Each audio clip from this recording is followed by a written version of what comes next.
وَإِذْ قَالَ رَبُّكَ لِلْمَلَائِكَةِ إِنِّي جَاعِلٌ فِي الْأَرْضِ خَلِيفَةً وَإِذْ قَالَ رَبُّكَ لِلْمَلَائِكَةِ إِنِّي جَاعِلٌ فِي الْأَرْضِ خَلِيفَةً وَإِذْ قَالَ رَبُّكَ لِلْمَلَائِكَةِ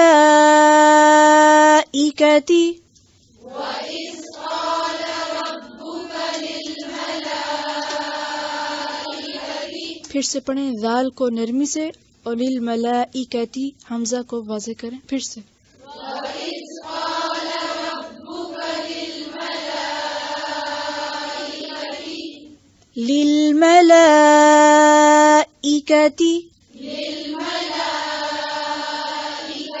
للملائکتی إِنِّي جَاعِلٌ فِي الْأَرْضِ خَلِيفَةً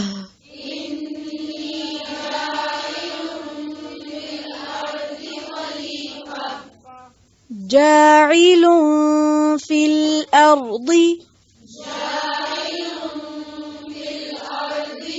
دیکھیں جاعل اس کو جا لمبا نہیں کریں گے کیوں مد نہیں لگی ہوئی اوپر ٹھیک ہے پھر سے پڑھیں انی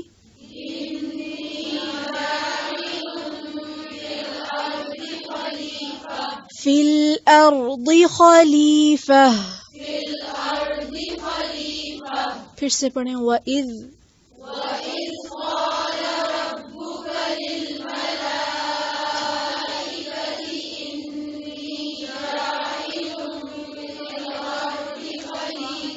خلیفہ زیر کو اور باریک کریں قالوا أتجعل فيها من يفسد فيها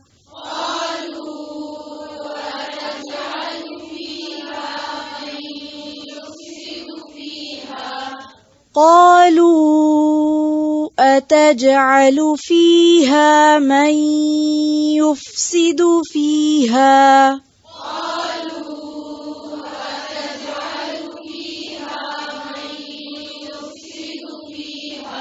أتجعل اور جی لام کی جو پیش ہے اس کو سرکل کریں اور یفسدو دال کی جو پیش ہے اور اس کو لمبا نہیں کھینچیں گے أتجعلو نہیں پڑھیں گے أتجعلو پھر سے قالوا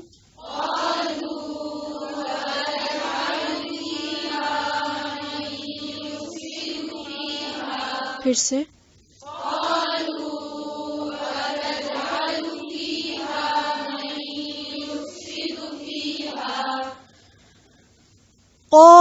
قالوا أتجعل فيها من يفسد فيها ويسفك الدماء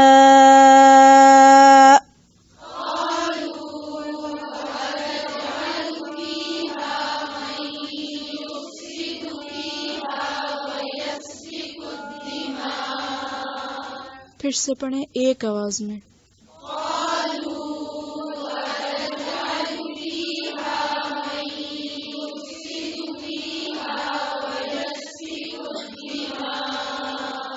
وَيَسْفِكُ الدِّمَاءَ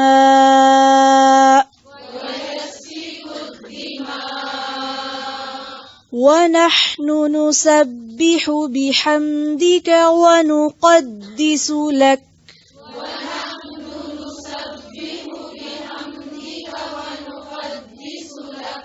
نون کے اوپر کیا ہے پیش اس پیش کو صحیح طرح سے ادا کریں اور لمبا نہیں کھینچیں پھر سے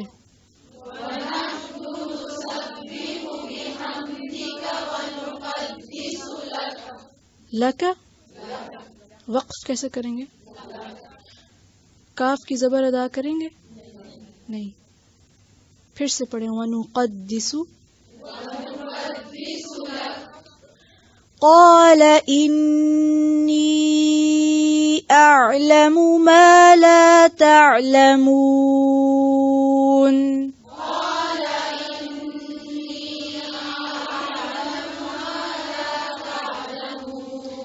یہ قال ہے یا قالا؟ قالا کہیں گے تو اس کا ترجمہ فرق ہو جائے گا. ٹھیک ہے، پھر سے.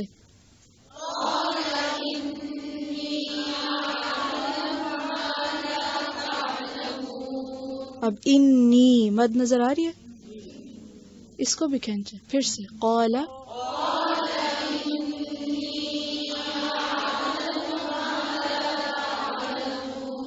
قال إني أعلم.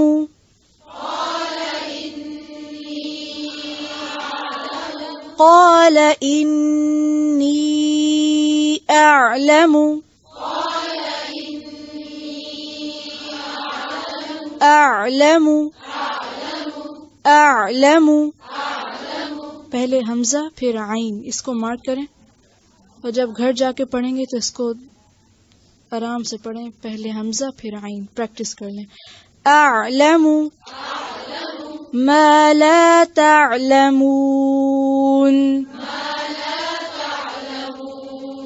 پھر سے قال.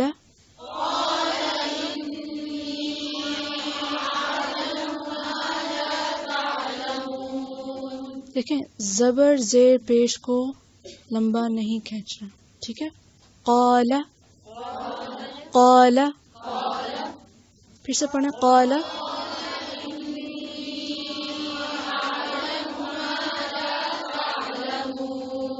قال إني أعلم ما لا تعلمون.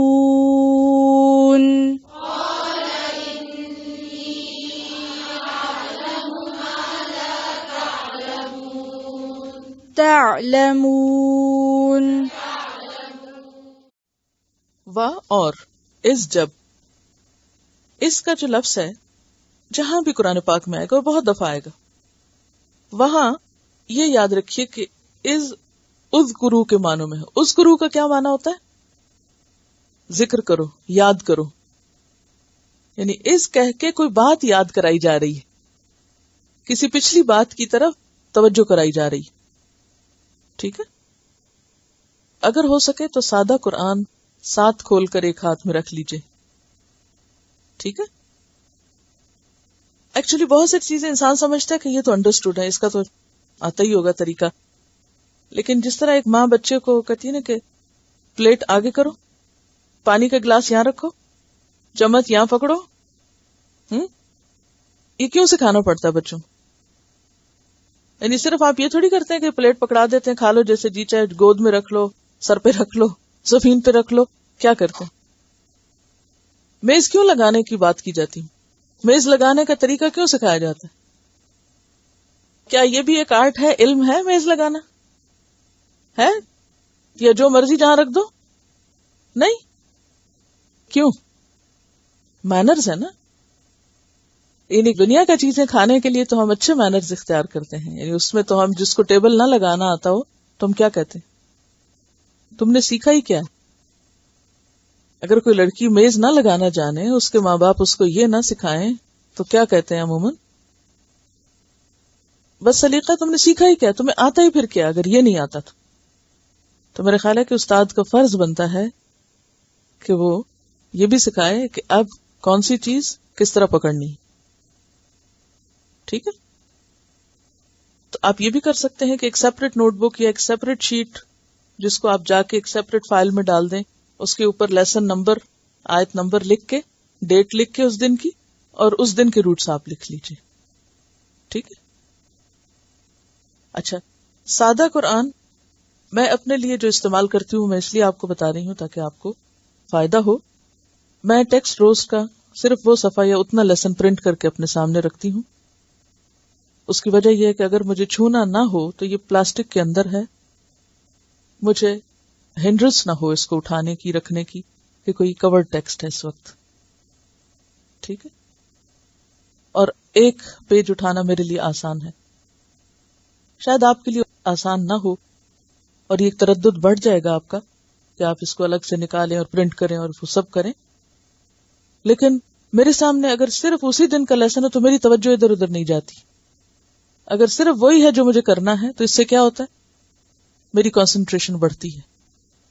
لیکن آپ کے لیے یہ کام بہت بھاری ہو جائے گا، اس لیے میں آپ کو اس کی تکلیف نہیں دیتی. بہرحال جب روٹ بتایا جا رہا تو ایک نظر آیت کے اوپر ضرور ڈالیں. کیوں؟ تاکہ پتہ چل جائے گا کس لفظ کی بات ہو رہی ہے. ٹھیک ہے؟ تو سامنے سادہ قرآن ٹیکسٹ اور لکھنے کے لیے سادہ شیٹ یا کاپی سیپریٹ یا وٹ ایور جو بھی آپ استعمال کریں. چلیے وا اور اس جب اس کے آتے ہی ہم کیا یاد کریں گے؟ اذکرو، وہ وقت یاد کرو جب، یعنی وذکر از، وہ وقت، وہ موقع، وہ بات یاد کرو جب، یعنی ماضی کا کوئی قصہ یا وہ کوئی واقعہ بیان کیا جانے لگا ہے. اس سے یہ پتہ چلتا ہے. قالا، کہا، کیا روٹ ہوگا؟ قول، قاف واو لام، قول، کیونکہ حرف علت میں سے ہے اس لیے واو اس کی ہڈن ہے اس وقت. اب آپ دیکھیے کہ اس میں بہت سے لفظ ایسے ہوں گے کہ جن کے روٹس آپ کو آلریڈی آتے ہیں، صرف توجہ دلانے کی ضرورت ہے. ان کو دوبارہ مت لکھیے گا، ٹھیک ہے؟ ان کو دوبارہ نہیں لکھیں گے. کیوں؟ صرف ریمائنڈر ہے، یہ ریلیٹ کیا جا رہا ہے، پچھلا ریوائز کرایا جا رہا ہے. کیونکہ اس طرح بلک بڑھ جاتا ہے، لکھ کے ہر غیر ضروری چیز نہیں لکھا کرتے، صرف ضروری چیزیں لکھنی. اور میں غیر ضروری کیوں بولوں گی؟ صرف آپ کو یاد دہانی کرانے کے لیے. یعنی اس وقت چاہیے تو مجھے بھی کہ میں اسکپ کر کے صرف اہم لفظ اٹھاؤں، 2-4 بتاؤں اور فارغ کر دوں.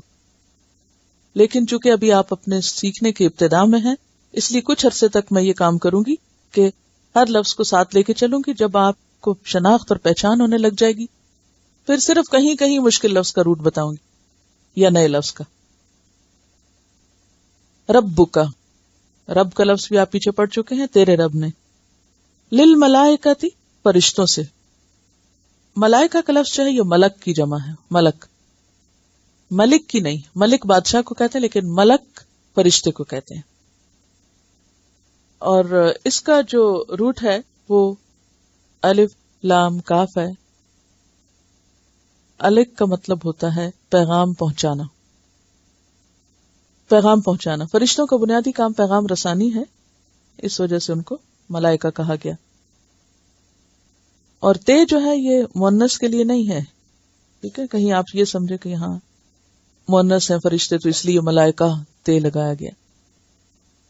انی، بے شک میں، جاعلن، کیا روٹ ہے؟ جیم عین لام. جی ہاں، جاعلن، جعل، ٹھیک ہے. انی جاعلن، بے شک میں بنانے والا ہوں، فی الارض، زمین میں، خلیفتن، ایک جانشین. خلیفہ کا لفظ جو ہے یہ خلف سے ہے، خے لام فے اس کا روٹ ہے.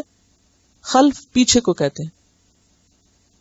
اب آپ دیکھیے ماشاءاللہ آپ نے فوق کا لفظ بھی سیکھ لیا، تحت کا بھی سیکھ لیا، خلف یعنی پیچھے کا بھی سیکھ لیا. آپ دیکھیں بچوں کو جب شروع میں آپ سکھاتے ہیں تو ان کو ڈائریکشنز کا بتاتے ہیں، سامنے، پیچھے، اپ ڈاؤن. تو خلیفہ کا لفظ خلف سے ہے، خلف کہتے ہیں پیچھے کو، اور خلیف کہتے ہیں پیچھے آنے والے کو. اور خلیفہ اسی سے ہے، یعنی پیچھے آنے والا، جانشین ہونے والا، ایک دوسرے کے بعد آنا. قالو، انہوں نے کہا، کیا روٹ ہے؟ قول، قاف واو لام. کیا آپ پڑھ چکے ہیں نا پیچھے. تجعلو، جیم این لام، کیا تو بنائے گا، فیہا، اس میں. اس میں کس میں؟ زمین میں. ہاں کی ضمیر کس کی طرف جاری؟ زمین کی طرف. یعنی اس زمین میں بنائے گا، من جو، یفسدو، پیچھے گزر چکا جی، لا تفسدو، فے سین دال، فیہا اس میں، یعنی زمین میں. وَيَسْفِكُ، یسفکو کا لفظ سین فے کاف سے ہے، بیچ میں بھی نظر آ رہا، پانی یا خون بہانے کے لیے استعمال ہوتا ہے. زیادہ تر خون بہانے کے لیے استعمال ہوتا ہے، یعنی لکوڈ بہانے کے لیے، لیکن خاص طور پر خون کے لیے لفظ استعمال ہوتا ہے، خون بہانا. کیونکہ خون کی خاصیت بھی یہ ہے کہ جو ہی نکلے فوراً بہنے لگتا ہے نا. حالانکہ نحن ہم نسبح سین بے ہے تسبیح بیان کرتے ہیں. اللہ تعالیٰ کو تمام عیبوں سے پاک قرار دینا، خواہ دل سے یا زبان سے، دونوں کو تسبیح کہتے ہیں. وَنَحْنُ اور ہم نسبح ہم تسبیح بیان کرتے ہیں، بحمدک ساتھ تیری حمد کے. حمد کا لفظ پڑھ چکے ہیں نا پیچھے جی الحمد میں. وَنُقَدِّسُ اور ہم پاکی بیان کرتے ہیں، قاف دال سین. قدس اسی سے ہے. بیت المقدس کا لفظ آپ نے بہت دفعہ پڑھا اور سنا. قدوس اللہ کا نام بھی اسی سے ہے. تو نقدس ہم پاکی بیان کرتے ہیں، لکا تیرے لیے. قالا فرمایا، انی بے شک میں، عالم کیا روٹ ہے؟ عین لام میم علم سے، میں جانتا ہوں، میں علم رکھتا ہوں. ما جو لا نہیں، تعلمون تم علم رکھتے یا تم جانتے. وَإِذْ قَالَ رَبُّكَ لِلْمَلَائِكَةِ إِنِّي جَاعِلٌ فِي الْأَرْضِ خَلِيفَةً قَالُوا أَتَجْعَلُ فِيهَا مَن يُفْسِدُ فِيهَا وَيَسْفِكُ الدِّمَاءَ وَنَحْنُ نُسَبِّحُ بِحَمْدِكَ وَنُقَدِّسُ لَكَ قَالَ إِنِّي أَعْلَمُ مَا لَا تَعْلَمُونَ. وَإِذْ قَالَ رَبُّكَ اور جب کہا تیرے رب نے. کس سے کہا؟ للملائکتی فرشتوں سے. کیا کہا؟ انی جاعل فی الارض خلیفہ کہ میں زمین میں ایک جانشین پیدا کرنے والا ہوں. تو فرشتوں نے کیا جواب دیا؟ قالو انہوں نے کہا، اتجعل فیہا من یفسد فیہا کیا آپ اس میں ایسے کو بنائیں گے، ایسے کو بھیجیں گے جو اس میں فساد برپا کرے گا. وَيَسْفِكُ الدِّمَاءَ اور خون بہائے گا. اور اس کا فائدہ کیا ہوگا کہ فساد ہو اور خون بہایا جائے. وَنَحْنُ نُسَبِّحُ بِحَمْدِكَ وَنُقَدِّسُ لَكَ ہم آپ کی تسبیح کر رہے ہیں اور ہم آپ کی حمد کے ساتھ آپ کی پاکی بیان کر رہے ہیں. تو اللہ تعالیٰ نے ان کے اس جواب پر کیا فرمایا؟ قَالَ إِنِّي أَعْلَمُ مَا لَا تَعْلَمُونَ کہ بے شک جو میں جانتا ہوں وہ تم نہیں جانتے. اس سے پہلے ہم دیکھتے ہیں کہ قرآن پاک کے بالکل آغاز میں ہم نے ہدایت مانگی، اللہ تعالیٰ نے کتاب ہدایت دی، پھر ہدایت پانے والے اور نہ پانے والے انسانوں کی خصوصیات کو واضح کیا، اور اس کے بعد تمام انسانوں کو رب کی عبادت کا حکم دیا گیا. یا ایھا الناس اعبدوا ربکم اے لوگو اپنے رب کی عبادت کرو. الذی خلقکم وہ جس نے تم کو پیدا کیا ہے. تو گویا قرآن کا مطالبہ تمام انسانوں سے کیا ہے کہ وہ اپنے رب کی عبادت کریں. اور اللہ تعالیٰ نے انسانوں کو پیدا بھی اسی لیے کیا ہے. ایک اور جگہ پر آتا ہے وما خلقت الجن والانس الا لیعبدون میں نے جن و انس کو اپنی عبادت کے لیے پیدا کیا ہے. انسانوں سے پہلے اس زمین پر اللہ تعالیٰ نے جنات کو بھیجا، جیسا کہ سورۃ الحجر میں آتا ہے والجان خلقناہ من قبل من نار السموم اور جنوں کو اس سے پہلے ہم نے آگ کے شعلے سے یا آگ کے دھوئیں سے پیدا کیا. اور ایک روایت میں آتا ہے کہ جنوں کو انسانوں سے تقریباً 2000 سال قبل پیدا کیا گیا تھا، یعنی انسان کی آمد سے پہلے. اور یہ بھی روایات میں آتا ہے کہ انہوں نے زمین میں اپنی محدود آزادی کی بنیاد پر خوب فساد کیا. تو اس پر اللہ تعالیٰ نے کیا فیصلہ کیا کہ اب ان جنات کے بعد میں ایک اور مخلوق لاؤں گا، یعنی انسان. اسی لیے اس کو خلیفہ کے لفظ سے تعبیر کیا گیا، پیچھے آنے والا، بعد میں آنے والا، جانشین. تو اللہ تعالیٰ نے جب زمین پر انسان کو بھیجنے کا ارادہ کیا، یعنی جنات کے بعد، تو اپنے اس ارادے سے فرشتوں کو آگاہ کیا. وَإِذْ قَالَ رَبُّكَ لِلْمَلَائِكَةِ إِنِّي جَاعِلٌ فِي الْأَرْضِ خَلِيفَةً اور خلیفہ کا لفظی معنی کیا ہے؟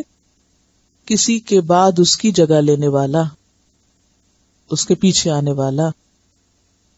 اور ویسے بھی اگر دیکھا جائے تو قیامت کے بعد انسانوں کی ایک نسل کے بعد ایک آتی چلی جائے گی، کیونکہ انسانوں کو بیک وقت نہیں پیدا کر دیا گیا اور زمین پر بھیجا گیا، بلکہ ایک کے بعد ایک نسل آتی چلی جائے گی.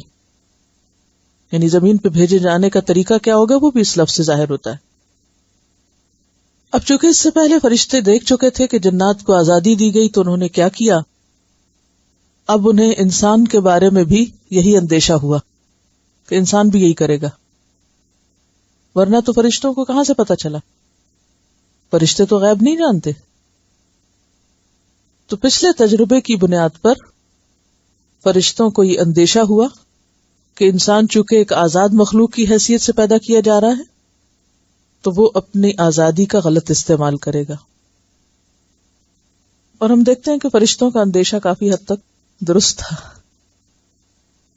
انسانی تاریخ بتاتی ہے کہ جتنا انسانی تعلقات کے درمیان بگاڑ رہا ہے مختلف ادوار میں، بلکہ ہر دور میں، آپس کی جنگ و جدل، اختلافات، اور اختلافات کا پھر قتل و غارت تک پہنچ جانا اور خون بہانا، جس کی ابتدا آدم علیہ السلام کے بچوں سے ہی ہو گئی تھی.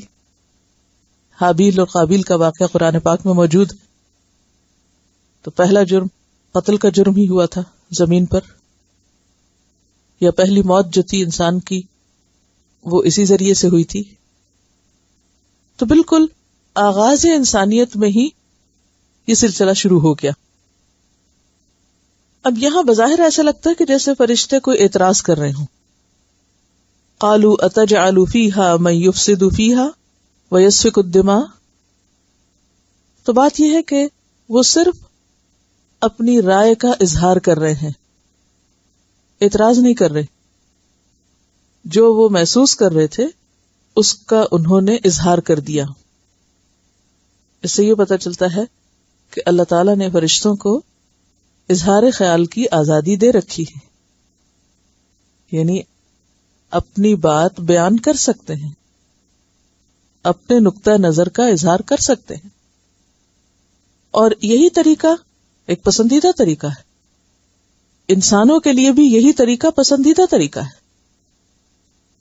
کہ جہاں بھی انسان مل جل کر رہتے ہوں، تو چونکہ انسان کو اللہ تعالیٰ نے سوچنے سمجھنے والی مخلوق پیدا کیا ہے، عقل کا استعمال سکھایا ہے، تو انہیں بھی اظہار خیال کی آزادی ہے. اور ہمارے دین میں اس کو بین نہیں کیا گیا کہ کوئی شخص اپنی سوچ کا اظہار نہ کرے. ہاں، یہ الگ بات ہے کہ اگر آپ کی سوچ یا آپ کی رائے یا آپ کا مشورہ درست ہو تو اسے لے لیا جائے گا، اور اگر وہ درست نہ ہو تو اسے ریجیکٹ کر دیا جائے گا، اسے قبول نہیں کیا جائے گا. جیسا کہ یہاں بھی ہم دیکھتے ہیں کہ انہوں نے اپنا ارادہ یا اپنی رائے کا اظہار کر دیا، لیکن اللہ تعالیٰ نے اس رائے کو قبول نہیں کیا. فرشتوں نے مزید یہ بھی کہا وَنَحْنُ نُسَبِّحُ بِحَمْدِكَ وَنُقَدِّسُ لَكَ. یا رب، تو اپنی تسبیح کے لیے، حمد و ثنا کے لیے، ذکر کے لیے انسان کو بنانے والا ہے، یہ کام تو ہم کر ہی رہے ہیں. قَالَ إِنِّي أَعْلَمُ مَا لَا تَعْلَمُونَ. اللہ تعالیٰ نے فرمایا جو کچھ میں جانتا ہوں وہ تم نہیں جانتے. فرشتوں کی تسبیح اور انسان کی تسبیح میں فرق ہے. فرشتوں کی تسبیح اختیاری تسبیح نہیں ہے، اپنے ارادے یا اپنی مرضی سے کی جانے والی تسبیح نہیں ہے، بلکہ وہ تو ہے ہی اس لیے کہ جو انہیں کہا جائے وہ کر دیں. اس کے مقابلے میں انسان کی تسبیح اور انسان کا اپنے دل سے، اپنے شوق سے، اپنے ارادے اور اپنی مرضی سے اللہ کا ذکر کرنا اور اللہ کی تسبیح بیان کرنا، یہ بالکل ایک مختلف چیز ہے. اس کو آپ ایک مثال سے سمجھ سکتے ہیں.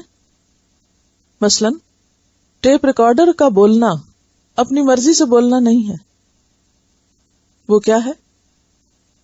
وہ آپ کی مرضی کتاب ہے.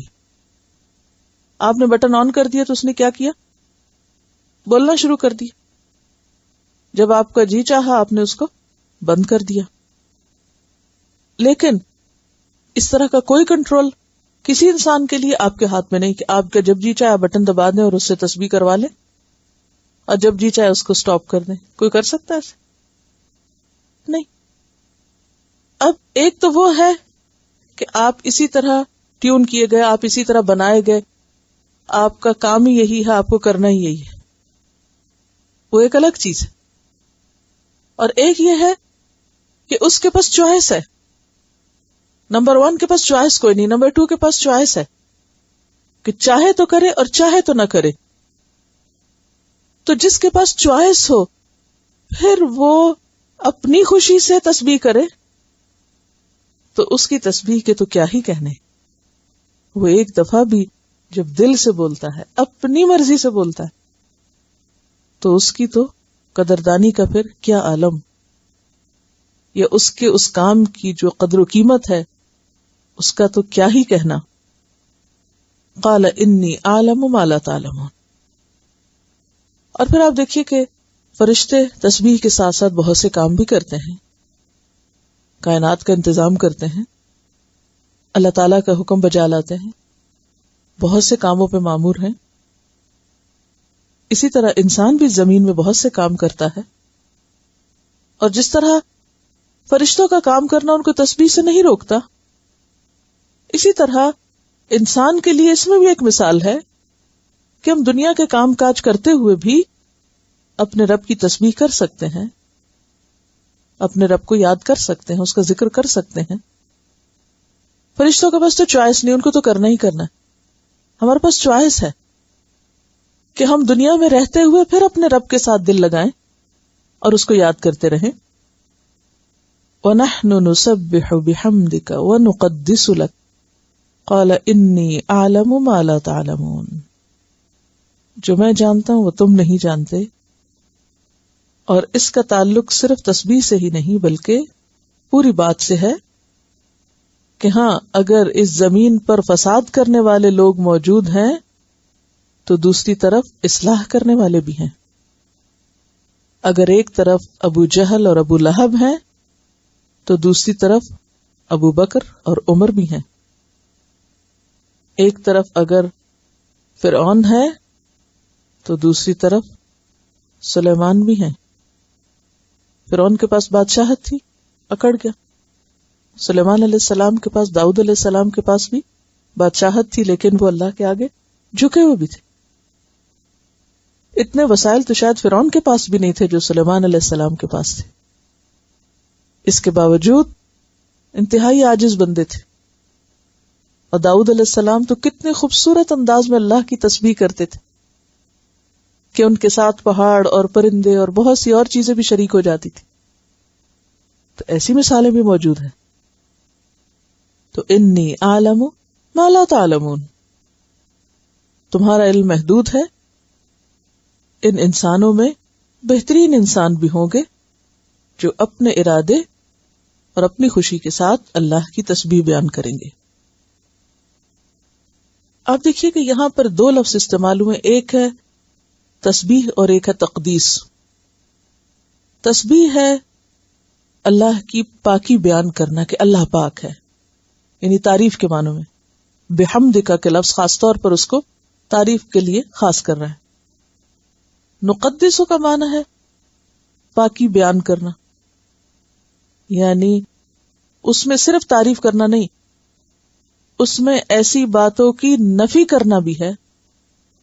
نفی کرنے کا مطلب کیا؟ نگیٹ کرنا. ایسی باتوں کو نگیٹ کرنا بھی ہے جو اللہ تعالی کی ذات یا شان کے خلاف ہوں. یہ فرق ہے دونوں میں. ٹھیک ہے, کیا فرق ہے؟ نسبح بحمدک, اس کا کیا معنی ہے؟ ہم آپ کی تعریف کے ساتھ آپ کی پاکی بیان کرتے ہیں. اس میں اللہ کی تعریف بیان کرنا ہے. ٹھیک ہے, کہ اللہ تعالیٰ کے اندر یہ صفت ہے, ایسے ہیں ایسے ہیں ایسے. دوسرا ہے نقدس لک, ہم آپ کی پاکی بیان کرتے ہیں. اس میں حمد نہیں ہے، حمد انڈائریکٹلی آ ہی جائے گی. اس کا معنی ہے کہ ہم ایسی باتوں کی نفی کرتے ہیں جو آپ کی شان کے خلاف ہو، شرک جیسی چیزوں کی. ٹھیک ہے، ایک ہے تعریف کے ساتھ پاکی بیان کرنا، اور دوسرا کیا ہے؟ ایسی باتوں کی نفی کرنا جو اللہ تعالی کے شایان شان نہیں، یعنی شرک جیسی نجاستوں سے آپ کو پاک قرار دیتے ہیں. ٹھیک ہے.